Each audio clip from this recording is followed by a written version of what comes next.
Takipçim kadar çöp topluyorum. 21. gün. Bugün Aydın Bozdağ'ın Çamlıdere mahallesindeki halı sahayı temizliyoruz.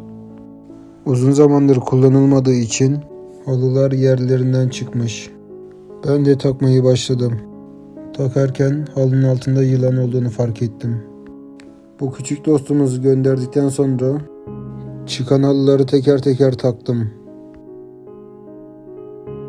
Halıları taktıktan sonra çöpleri toplamaya başladım.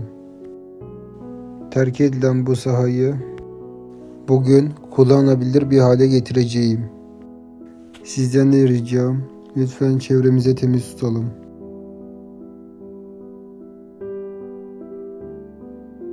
Hadi sizinle sonuca geçelim. Bir dahaki sefere nereyi toplayalım, yorumları yazalım. Görüşmek üzere.